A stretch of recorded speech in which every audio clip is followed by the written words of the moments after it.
muchas provincias del interior del país respecto a lo que es la realidad de grandes centros urbanos o el área metropolitana, Capital y Gran Buenos Aires, el conurbano que está muy golpeado. La pregunta es, ¿el campo alcanza o no alcanza? Hay venta récord este año de Hilux, de camionetas 4x4 que demanda el campo, pero por lo visto tiene que ocurrir algo más, no alcanza con el campo. Sí, no obstante eso, Maxi, lo acompañó el campo a Mauricio Macri. Acaba de sacar la bolsa de cereales de Rosario, que es la bolsa que más mueve, es la Chicago Argentina, Rosario, un informe donde dice que este año el agro aportará 30.000 millones de dólares. 1.000 millones de dólares más. Agro, estamos hablando solo de agricultura, no metemos ahí ni ganadería, ni ningún tipo de cosas que no sean actividad agrícola. 30.000 millones de dólares. Todo esto a pesar de haber sacado las retenciones, ¿no? 30% aumenta la superficie de maíz, 30% aumenta la superficie de trigo, 30% aumenta la superficie de girasol. Paradójicamente, la soja va a mantener los números del año pasado, pero es una tracalada de plata y un espaldarazo para el gobierno de Mauricio Macri. No obstante esto, los números grandes, porque es la agricultura extensiva la que mueve la aguja de la economía, hay una cosita pendiente allí de Mauricio Macri con algunas economías regionales que todavía no han encontrado la vuelta para salir del quiebre que tuvieron durante los últimos años. Y vinculado a esto, vos recordarás que Macri le dijo: no les voy a sacar el 5% a los productores de soja, y le inyectó, como contraparte a esto, 6.000 millones de pesos al Ministerio de Agroindustria. Sí. Están trabajando ahora en planes regionales para atender la situación de estas economías regionales que, más allá de la buena voluntad y del diagnóstico que por lo menos reconocen el gobierno, no han todavía terminado de sacar la cabeza. Ahora vamos a contar un poquito del tema político, si tiene que ver con el consenso. El otro día hablaba con el doctor Nelson Castro, estaba muy contento con el consenso político en el Congreso. Yo creo que hay una billetera muy grande del presupuesto atrás, que lo que le han sacado al gobierno nacional, los gobernadores, este año y el año que viene, en términos de ingresos y en términos de gasto, no lo han conseguido nunca en los últimos años con el kirchnerismo. Pero vamos a contar un poquito cómo se dio ese acuerdo político. Claudio Suchovicki, me querías contar un poquito el boom de argentinos en Miami. ¿Cómo es eso? ¿Por qué querés hablar de eso? No, a ver, no de boom argentino en Miami. Un solo punto me quiero prender de lo que decía recién Carlos, que quiero sumarlo. Fíjense, hay un trabajo que después lo vamos a ver en un gráfico que hizo la gente de Proteger, con los economistas de Proteger, que es tratar de, lo mismo con el transporte, de ver cómo los costos finales de lo que hace un productor desde que produce hasta que llega al público, cómo se dividen todos esos costos. En indumentaria, cuánto paga de alquiler del shopping o de un local, etcétera, cuánto de impuestos. Bueno, lo que quiero llegar, y es un poco lo que decía Carlos, fíjense que aumentó, vos decías, la producción de maíz y de trigo. Sí. ¿Cuál fue el condimento? Le bajaste los impuestos. Sí. Si vos bajás impuestos, aumenta mucho la producción. A veces un acuerdo fiscal, bajar impuestos, no necesariamente aumenta el déficit. Ahí ves el gráfico, que repito, es de la gente de Proteger, que le pertenece, cuánto se lleva el que realmente produce y cuántos intermediarios. Y fíjate que 25,5% es impuestos. El principal socio está bien que subsidian, pero en realidad el que subsidia es el consumidor, ¿no? Y a la larga, esa plata se la queda el Estado. Y el punto es, ese es el debate que creo más importante que tiene que dar la Argentina, es la eficiencia de ese gasto del Estado. Ni te digo, ni siquiera ya el tamaño, sino la eficiencia del gasto. Vamos al transporte, es el mismo gráfico en la misma idea, y también vas a encontrar algo exactamente igual, que el que se lleva gran parte de desde que el tipo que produce hasta que el que llega al consumidor, 39,7% son de impuestos. Y déjame sumar algo más, que también es muy injusto y que la gente no lo considera. Fíjate lo que te llega de patente, de lo que te llega de impuesto inmobiliario, de lo que te llega de la municipalidad. Hay un montón de impuestos fijos ahí, que tenés un socio que encima... Está acá, mirá, acá tienen que mirar, esto es lo principal, acá está, todo claro, esto acá adentro. Sí. Claro, que en ese punto vos tenés un socio que decís, bueno, y a ver, ¿y qué haces con esa plata? ¿Me la estás trasladando en obra? ¿Me la estás trasladando en seguridad? ¿Me la estás trasladando en educación? ¿Me estás preparando a los trabajadores que vienen? Y creo que no. Creo que están en este debate político, estamos todos a ver quién va a ser, quién se junta con quién, pero a la larga no estamos siendo eficientes a costa, repito, del consumidor, que es el que paga, porque a la larga todos nosotros estamos pagando más del valor de las cosas, o algunos que pueden viajar a Miami o a Chile a comprar más barato, o también del tipo que produce y hace el esfuerzo y pone la plata, y no es el que más se lleva en ese riesgo de hacer algo en la actividad privada. El que puede consume en Miami o en Chile, en un sector privilegiado, 1 millón de argentinos. Los que no pueden eso van a la salada, digamos. Y si no, nos va a convenir a todos ser políticos. Que no tienen estos cargas impositivas. Todos vamos a querer un puesto político en el tiempo, porque no arriesgas nada. El que arriesga es el trabajo y el 39,7 y después aumentan la lista, pero no importa eso. Ahora, vuelvo a lo que discutíamos entonces antes, ¿no? No está en un problema el gobierno, no es solamente esta discusión que tenemos, cuándo arranca la economía, cómo arranca, será cuando cierran la paritaria y demás, sino después. Y el año que viene, entras un año con dólar barato. Es discutible, pero qué sé yo, el dólar a 15 pesos, lo único que no aumenta acá, dólar barato. No podés bajar el costo financiero, no podés bajar impuestos, que es el costo, lo que vos comentabas recién.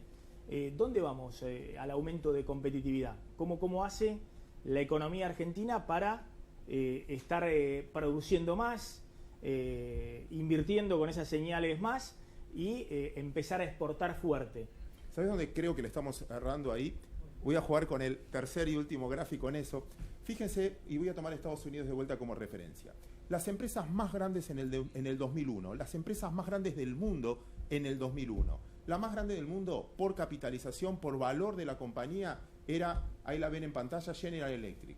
La segunda, ahí tenés Microsoft. La tercera, Exxon. La cuarta, Citibank. Vos ponías, escuchen esto, vos ponías $100 en el S&P en el 2001, hoy tendrías $350. Ponías $100 en el Citi o en cualquier banco, no importa el banco, hoy tendrías $50. Fíjense la pérdida de una industria que en el fondo ya no es negocio. Y voy, la cuarta o la quinta empresa más grande del mundo en aquel momento era Walmart. Vamos hoy, 2016. La empresa más grande del mundo es Apple. La segunda es Google. La compañía que ven ahí es la controlante de Google. La tercera es Microsoft. La cuarta es Amazon. La quinta es Facebook. ¿Por dónde está pasando la riqueza y la productividad del mundo hoy? La competitividad pasa por la tecnología. Siempre pongo el mismo ejemplo y perdón por repetirlo. El que tiene Netflix, ¿cuánto paga? $10. $10 por 70 millones de usuarios, factura $700 millones por mes. 8.000 millones de dólares por año. Más que la cosecha, no sé, de trigo, debe estar por ahí. Sí. 8.000 millones. Y vamos a decir, no, somos ricos, cuidemos, porque... La productividad cambia si invertimos en el lugar adecuado. En vez de tanta estructura y burocracia, pensemos un poco en lo que abarata costo, que es la tecnología. Sí, pero hay un problemita, ¿no? También en esos años, si me quiero ir al 70, por ejemplo, donde todavía no había tanto capital, no lo voy a llamar especulativo, pero sí de estos juegos financieros, el 25% más rico tenía el dinero del 75%, hoy es el 2%. Entonces, ¿qué estamos haciendo? Con la ropa pasa lo mismo. Yo fui a Vietnam, vi que una camisa salía a $7 CIF Miami y se vendía a 70 y después a 35. Es decir, es un problema distributivo. No puede haber 3.000 millones de personas en el mundo que ganan menos de $100 y después nos quejamos de la inseguridad y que se ahogan en el Mediterráneo. Entonces, evidentemente, el paradigma que tendríamos que cambiar es volver a darle al que tiene dinero, pensar más en dar trabajo que comprar papelitos. A ver, Carlos González Prieto. Cerró el gobierno el acuerdo por el presupuesto, sí. Entregó más obras, más fondos de reparto automático, no discrecional con las provincias, y logró, la verdad, un nivel de consenso casi 180 diputados. Lo mismo pasó con la ley de fondos buitre, la ley de blanqueo y reparación de jubilados, es decir, leyes muy importantes que dejaron al kirchnerismo aislado con 50, 60 legisladores. Sí. Y después el gobierno teniendo una amplia adhesión de gran parte de la oposición. Sí, igual no se tiene que creo yo, no se tiene que confiar tampoco Monzón y el gobierno en que estos votos son para siempre. Está más volátil que nunca el Congreso. Decíamos la semana pasada, nadie junta los 129 votos. Cambiemos tiene 87, el Frente para la Victoria junta 72, que ahora se lo partieron esta semana. Massa junta 37 votos en el Congreso, es decir, nadie tiene los 129. La semana pasada, no, la anterior, digamos, sufrió una paliza a Macri porque no le salió ninguna ley. Esta semana se organizaron mejor, Emilio Monzó con los ministros para jugar con los gobernadores también, que instruyan a sus diputados a votar por alfa o por beta, y logró un éxito abrumador en el Congreso con la ley de presupuesto. Fíjate, 177 diputados le dijeron que sí a Mauricio Macri, 58 le dijeron que no al presupuesto, y hubo 4 que se sentaron en el recinto pero dijeron yo no voto. Daer, por ejemplo, o Libres del Sur, por ejemplo, que se sentaron y dijeron yo no voto. Ahora, lo que llama la atención, ¿cómo juntó esos 177 votos, Maxi? Cambiemos, por supuesto. Massa, que lo apoyó, Massa que a medida que vaya pasando el tiempo y se acerque el año electoral va a tener que empezar a jugarse, porque es muy difícil votar todo con el gobierno y por otro lado ser oposición. Y lo que más llama la atención, el Frente para la Victoria, 12 diputados kirchneristas puros votaron el proyecto de Mauricio Macri. El presidente del PJ, José Luis Gioja, el diputado de San Juan, votó el presupuesto que el bloque del Frente para la Victoria no votaba. Bueno, Basterra, el número 2 del bloque también. A ver, lo que hay ahí, más allá de la negociación política, el consenso y demás, plata. Hay mucho dinero que está resignando el gobierno nacional a las provincias en términos de recaudación o mayores gastos que van automáticos a las provincias. Y digo, esto en algún momento le va a generar un problema a Macri. ¿Por qué le va a generar un problema? Todos coincidimos que Argentina en algún momento tiene que volver al equilibrio fiscal. Argentina no es de los países que pueda tener eternamente financiamiento o que pueda aumentar la emisión de deuda doméstica o de deuda vía Banco Central para seguir financiando estos niveles de déficit fiscal. Eso en algún momento se tiene que terminar. Hasta Kirchner lo había entendido en el 2003, hasta que después volvió el déficit fiscal.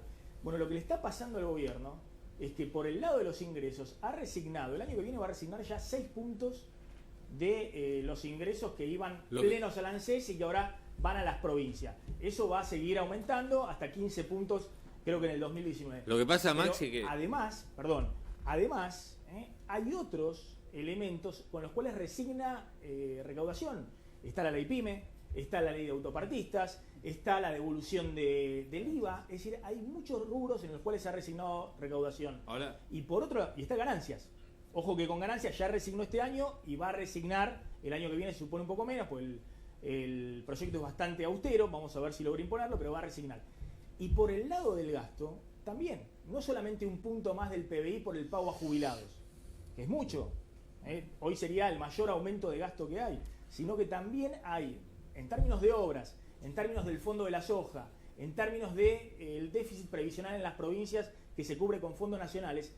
Es decir, Macri está resignando lo que fue hasta ahora un poder, si se quiere, centralizado en los últimos 12 años, y eso después le va a costar mucho porque se va a quedar con el mismo déficit fiscal, pero con más dificultades para bajarlo, porque todo lo que entrega ahora por ley no va a poder dar marcha atrás. Ahora, lo que sí hay que decir, Maxi, es que mientras tanto Macri saca provecho político muy fuerte de eso. Vos fíjate que hoy mismo él escribe un artículo en el diario de Cuyo, allí en San Juan, donde les dice a los sanjuaninos el aporte que está haciendo el gobierno nacional a la economía de esa provincia, y además todas las inversiones que desde el Estado están saliendo para que los productos sanjuaninos lleguen al mundo. Habla de Australia, de Japón, etcétera. Digo, saca provecho político muy fuerte en el mientras tanto. Ahora Macri lo terminan corriendo por derecha en el fondo, porque le están cuestionando por todos lados que tiene falta de responsabilidad con el déficit, que tiene un gasto muy alto, todo lo que por ahí se creía que iba a estar en la antítesis de su política económica. Hoy este déficit fiscal parece que es una cuestión de hablar con el secretario de Finanzas y decirle, che, vamos 2.000 millones más, emití 2.000 millones más, 5.000 millones más, 10.000 más. Y hoy no hay problema. Toda la negociación política con Massa, con Bossi, con los gobernadores en el Congreso es darse vuelta y discutir con el secretario de Finanzas. Ojo que eso en algún momento hay que darlo vuelta, porque si de afuera ven que eso es permanente, y en algún momento se van a dar cuenta que Argentina podría ser una buena promesa, pero que tiene que cambiar un poco la lógica de los últimos años. Les pregunto brevemente, ¿qué escenario están viendo en Consultatio para el año que viene, Gabriel? Mirá, respecto al año que viene, nosotros vemos que la economía se va a estabilizar y va a empezar a crecer. Factores son múltiples, o sea, externo, Brasil no es el Brasil de este año, es un Brasil que te va a acompañar y que te va a demandar más productos. Creo que el sector público, la inversión pública va a crecer y este año vimos mucho gasto público de inversión que fue pagado de cuentas anteriores. Eso no tiene impacto en la economía real. Ahora sí vamos a ver un sector público gastando y gastando realmente con impacto en la economía real. El salario real por ir recuperándose un poquito y el consumo, como charlaron acá los muchachos, a ver si puede volver a recuperar o a tirar de vuelta. Por lo cual yo creo que va 2,5, 3% de producto de crecimiento, creo que lo vamos a ver y y creo que va a ser positivo desde ya. O sea, como decían antes, creo que el problema más grande es que tenemos un banco central que tiene un único objetivo, que es la inflación, lo cual uno puede compartir o no, y eso significa, como decía Kigel, tasa real positiva hacia adelante, y eso no es pro consumo, digamos, ¿no? O sea, y esto que hablábamos, que lo venimos comentando siempre, que los sectores de clase media con capacidad de ahorro siguen refugiándose en el dólar, bueno, como ha sido históricamente, han sido los ladrillos, el dólar, eventualmente el plazo fijo. Hoy sigue siendo fuertemente el dólar. De alguna manera es la inversión conservadora, es la inversión mayoritaria en otros segmentos. Fue la inversión perdedora por este año, ¿no? O sea, y no fue, digamos, fue conservadora, sí, pero perdiste. O sea, creo que era mucho más conservador estar en pesos en Levax, corto a 35 días renovando, y vas a tener un mayor retorno, sin mayores riesgos dado el contexto. Pero la realidad es que la historia argentina ha lastimado tanto al ahorrista en la historia, digamos, que el ahorrista compra lo que conoce, compra ladrillos o compra dólares, y después ve. Y imaginemos que este año, o sea, siguió la fuga de capitales con la tasa en 38% gran parte del año. Ahora que vemos una tasa hacia abajo cada vez bajando más, bueno, cuesta ver que cambie el argentino per se. Hoy lo ¿qué tendría que ocurrir para que cambie esa lógica? Digamos que efectivamente en algún momento gran parte de ese ahorro que sigue atesorando en dólares se vuelque a otras opciones en la Argentina. Sí, principalmente a la economía real. Cuando vos ves que la economía empieza a traccionar, el ahorro vos lo invertís en tu empresa, en tu fábrica, en tu negocio, digamos. ¿Por qué? Porque apostás a tu negocio, que es lo que vos conocés. En el mientras tanto haces lo que vos conocés, y lo que vos conocés era comprar dólares. Eso creo que es la compra de hormiga que se veía en la salida de capitales, digamos. Miguel, el escenario para el año que viene, ¿es un escenario donde este 2-3% de crecimiento tracciona también el empleo? ¿Es un escenario de un mayor crecimiento? Nosotros estamos viendo un escenario más cerca de 3-3,5. Por ahí, si Brasil anda bien, puede ser un poquito más, porque eso traccionaría la industria, que hoy no la está traccionando.